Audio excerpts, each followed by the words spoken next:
At least a month before the march, I was one of the first people to say that the march was a ceremony, a waste of time, and a Farrakhan con game.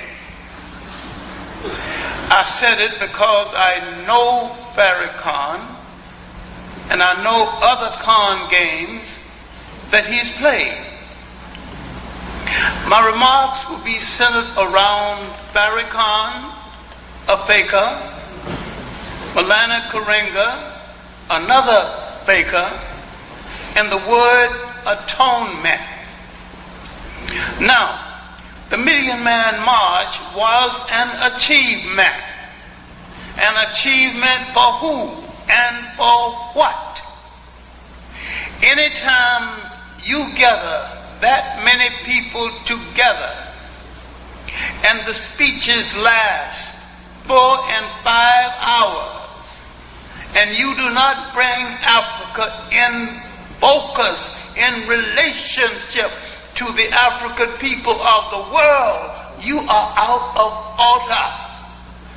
Malcolm X was the tutor of Farrakhan, and he turned on Malcolm X and said that Malcolm X was a traitor to the nation, and the nation had a right to punish him. Now, can you trust in leadership people who would turn on a friend? I have said many times, if Farrakhan would sell one of his stretch limousines, he could send a black student through medical school. You have gathered to aggrandize a faker who is not accountable to you for anything. He has not accounted to you for the $5 million he got from Libya. Libya is part of the fundamentalist Arab clique who wants to Islamize Africa or destroy it. Who congratulated him after the march? Libya and a high politician from Iran.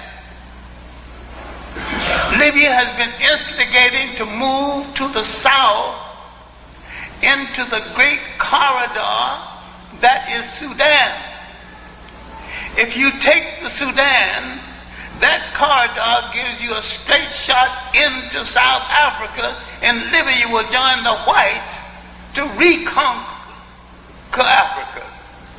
They have no compunction about it because they do not think of themselves as an African people, and like all conquerors, they declared war on all forms of African culture. Because Farrakhan belongs to fundamentalist and reactionary Islam, he knows nothing about revolutionary Islam, that is African Islam. In Arab Islam, no woman ever held state power. In African Islam, women not only held state power, but in African Islam, women are the masters of the marketplace. Go to West Africa right now. Most of the concessions are controlled by women. Go to East Africa where you find African Islam. It's man controlled. Because the Arabs destroyed the matrilineal and installed the patrilineal.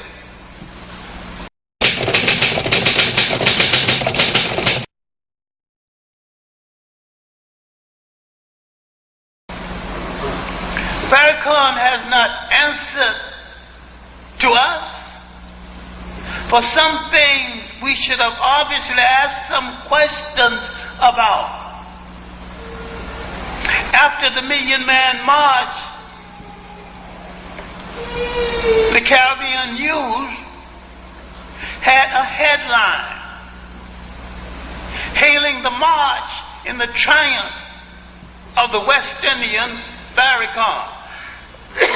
How did Farrakhan suddenly become a West Indian? He wasn't born there. Why are you emphasizing his West Indianness now? He ain't got no West Indian support. Why did you let Farrakhan get away with saying repeatedly, the slave ships stopped in the West Indies and left the strong ones and brought the weaker ones over here, which is a lie, which proves he have no knowledge of how the slave trade operates. Why don't you know enough about your history to know how this trade operated? After the American Yankee Clipper outran the British man of war, and slavery was a New England business, not a Southern business. The Southerners bought their slaves from the New Englanders. After that, American ships went straight to Africa, picked up the slaves, and came straight back to the United States. You cannot separate slaves based on who was brave and who was not brave. The slave revolts in the Caribbean islands were more successful, had nothing to do with bravery.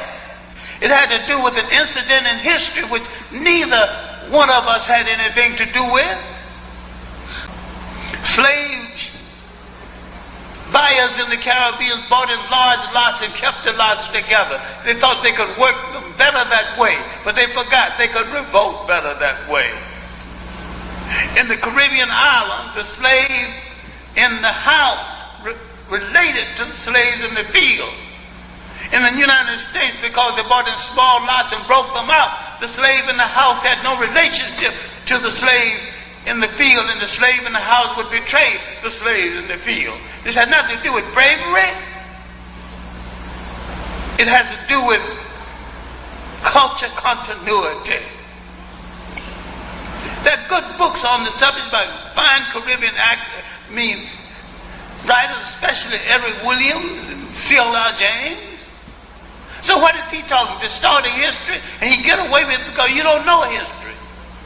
In a speech made right here in New York, Farrakhan bought the story of the curse and said, and I've got it on tape, I got it in video, and I got it on audio,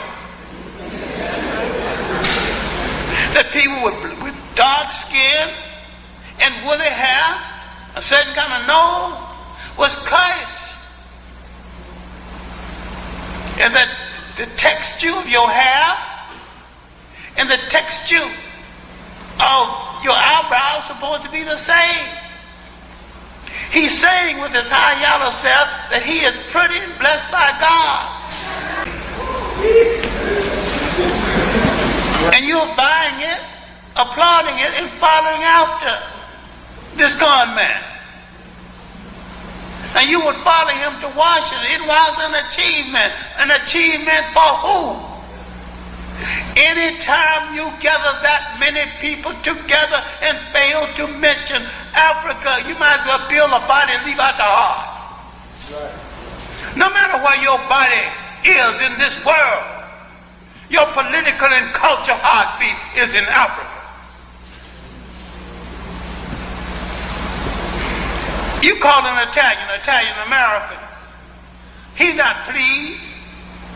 He calls himself Italian. He's been here 5 generations. He still says Italian. He mentioned the country of his origin. His Americanism is a given. But the country of his origin is his birthright.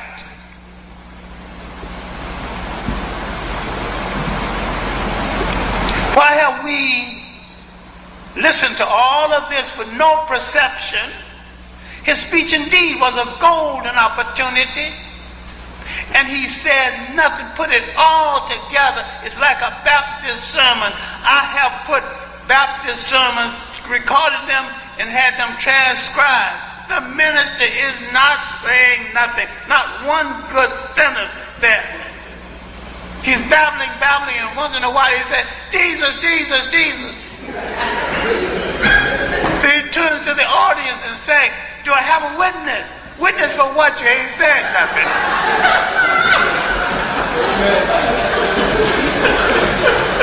And we let people get away with this feel-good rhetoric and run games on us and open up our pocket and put money in the collection plate and go out and say, oh, what a fine sermon. He ain't said nothing.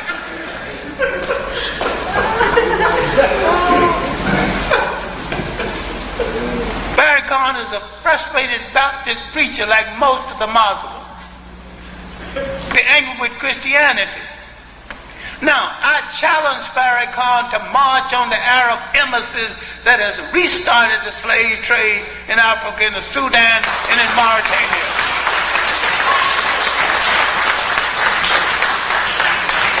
If he and the rest of the Muslims are not ready to deal with the slave trade in Africa, they're cowards and hypocrites. In the new slave trade in Africa, they're not only killing African men, they're working African women in the field in the day and using them sexually at night. Their children are being trained as prostitutes and concubines. Their young men mutilated. Africans are being driven out of Mauritania who are Muslims because they not only want this to be a Muslim country, an Arab Muslim country. Farrakhan hasn't said one word about this because he is bought and paid for by fundamentalist Arabs. And tell him to prove me wrong. Tell anybody to prove me wrong. Why has he had nothing to say about that? And you following him like a fool to Washington. Go to Washington. We want to go to Washington. But don't go around following a faker to Washington. Now, let us, just for instance, 1 million men, let's guide on 1 million, although we could have been more. And each one spent at least $100. Add $100 together 1 million times. Do you know we can buy supermarkets all over this country? We got nursing homes. Nobody have to come and run our communities. I'm not a capitalist. I've never owned a car. I made a halfway decent salary as a college professor and as a writer and a lecturer. I never owned a car. I always had a fascination for shoes, so I got too many shoes.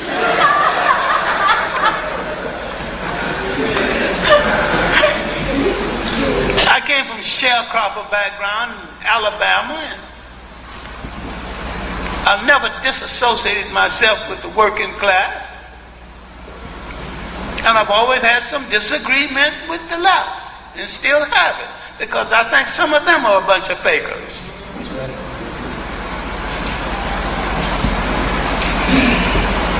I believe in total African liberation.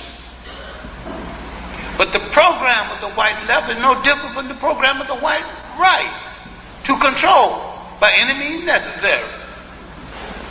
That's why in London recently there was 3 Pan-African meetings. I attended the all-black one because the 2 white ones want to integrate to the point of helping the African in sharing. Africa don't share anything in Europe, power-wise. I'd be willing to share with Europeans in Africa only to the extent that they're willing to share with us in Europe. I want to see in Africa as African control as Europe is European control, but not the same way. I have no problem about all governments supposed to be controlled by its people. If you don't take care of the very old, the very young, the poor, and the sick and the needy, you have no government or anything worth being called a government at all. Now we are confronting things now. When are we going to confront Farrakhan? When are we going to confront him on the way he has addressed himself to our physical being? The whole concept of the curse wasn't in the Bible originally. It was drug in later. And whosoever drug it in and assigned it to God is a lie on God, because gods do not curse. That will make him ungodly. Now, let's go to the other faker who wrote the mission statement. There is nothing in the mission statement that is new. There's nothing in the mission statement that hasn't been said before. And yet he's selling the mission statement out of a press he found called the University of Sangaree Press. He has no knowledge of the University of Sangaree, which was a university in Timbuktu. He has no knowledge of the great intellectual age at Sangay. And yet he claims that he literally, Karenga acts as though he has rewritten the Bible and did a better job than the original writers. He has not atoned to the community for his attempt to destroy the Panther movement. He has not atoned for being a police informer. He has not atoned for the way he treated black women. And look now, the women he mistreated and mutilated were dark in complexion. The women in his harem are light in complexion. The number one woman is a Mexican with what seemed to be an Afro wig. He not only has a color problem, he's got an ego problem too. In Egypt, he showed absolute contempt for black people. He and his harem and his bodyguard, all on the expense of the organization, was separate on the bus, separate living quarters,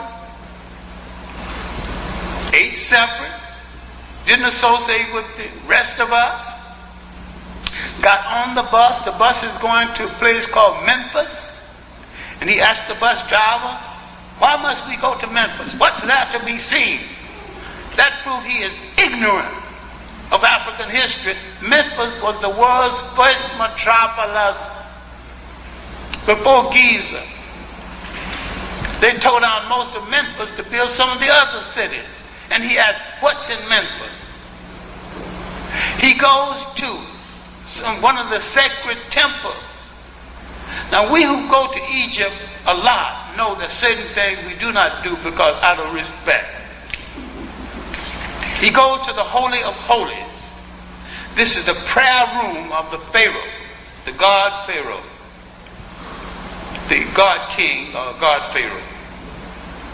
This is the prayer room where the Pharaoh, dressed in special clothing, oils himself, even removes all of his pubic hairs so he can be totally sanitized, and sets and prays not only for himself but prays for the nation. We make a special point of never going inside of these rooms out of respect for these ancient Africans who had great spirituality long before some foreigner faker and fool found something called religion.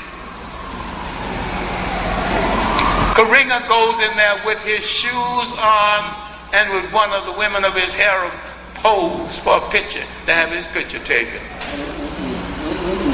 Now you're going to follow this man who's shown utter contempt for African people. Follow him where? In Senegal, he got a lot of dandruff because I was elected head of the American group. The Senegalese, who know that I've related to the Francophone community more and better than any African in the whole of the Western world, and contributed more to their publications over the years, didn't think it was necessary to consult anyone to elect me head of the group. Karenga is now having a fit about it, and we arrived at the next assignment. He came over to me and said, I did not know the definition of his name. Maulana means God. And he resented the fact that I arrived in a car and the rest of them was on a bus. Now, with all the diplomats I knew when they were students in Paris, and with my connection in Dakar, even the beggars know me by first name. You think I can't get a car in Dakar? So it's nothing extraordinary for me to arrive at the assembly in a car. His number one lady, a Mexican, in shawls, very beautiful decorative shawls. But the Africans don't like women in shorts, period. With her camera taking the pictures of the legislative council, no permission, and the pictures of all the people attending the conference. We don't know what she's going to do with those pictures. Karenga telling her what pictures to take, make sure she don't miss nobody. Now Karenga has a catalog of everybody who attended that conference with no permission. He writes a mission statement. Now, if Farrakhan had stood before that audience and just said, I want to call your attention to a 19th century messenger who spoke better than I have ever spoken or maybe ever will, and just read David Walker's appeal and sit down, that would have been enough. For David Walker said more than Farrakhan ever have said or ever will say. Have you called attention to Chancellor Williams' message at the end of his book, The Destruction of Black Civilization, his master plan? That would have been enough. Or Sheikh Anta Diop's message for economic salvation in a little book called Black Africa, the Politics of a Federated State. That would have been enough. We have had great messengers, and we come down now and glorify fakers, women mutilators, liars, people who ridicule us about our color. We make them millionaires, give them stretch limousines, and they spit on us. That's right.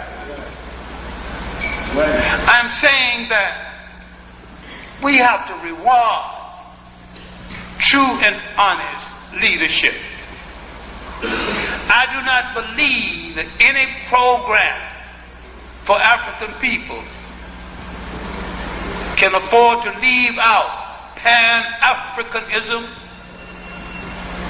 African world nationalism, and the values of a traditional African society, because if you search the values of a traditional African society, they had socialism not only before Karl Marx was born, but before Europe was born. And if Karl Marx said this was primitive, Karl Marx was a liar and a mistaken, misguided European. It was not primitive. It worked. It worked because they built societies that had no word for jail because no one had ever gone to one.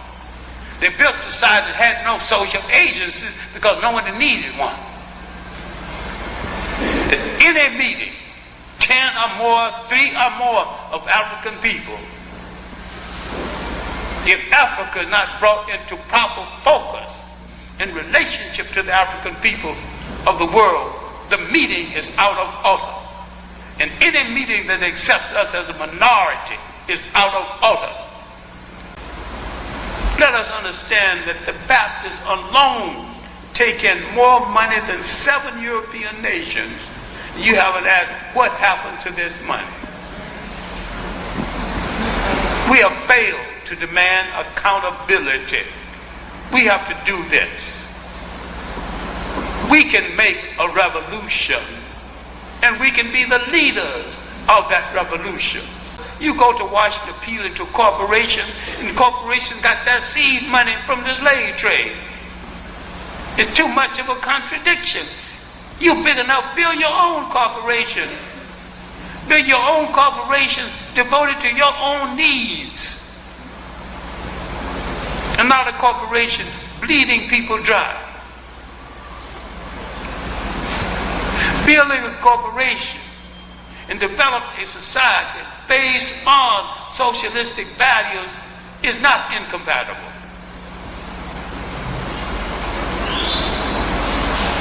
And yet I think there's a form of nationalism that is wasting our time.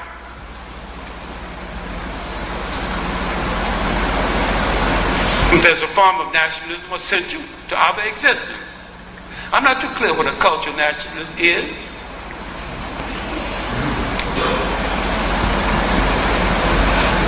Most people you call narrow nationalists, I just call nationalist parasites and fools. Just hustlers, con men.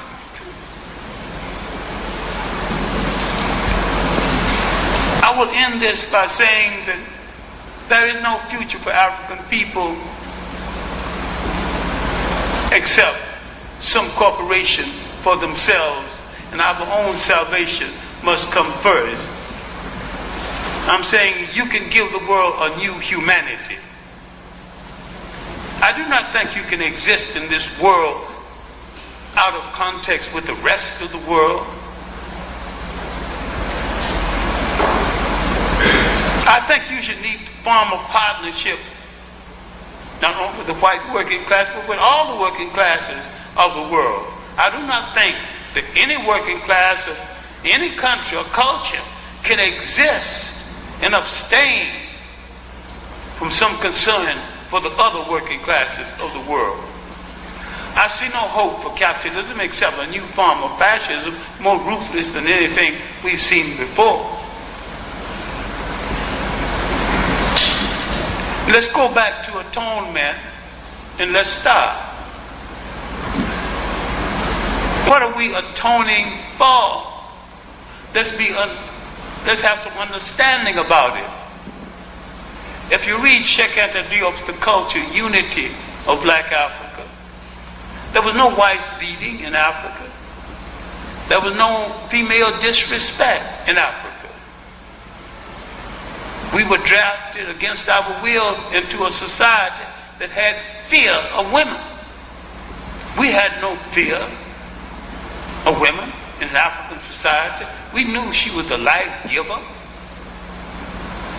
In most African societies, men rose each morning and prostrated themselves at the door of their mother and did not rise until she said, "Accept my blessings, precious fruit of my womb." These same men who paid this kind of respect to their mother turned out to be the fiercest warriors Africa ever knew. So there's strength in paying respect to the woman that gave you birth. We had no confusion about this. We developed this confusion away from home. You don't beat up no woman in Africa. You might do it now because Africans are confused now. When you married someone in Africa, you married her family and she married yours. If you want to deal with 50 cousins, 100 uncles, if you can deal with all of that, then go ahead.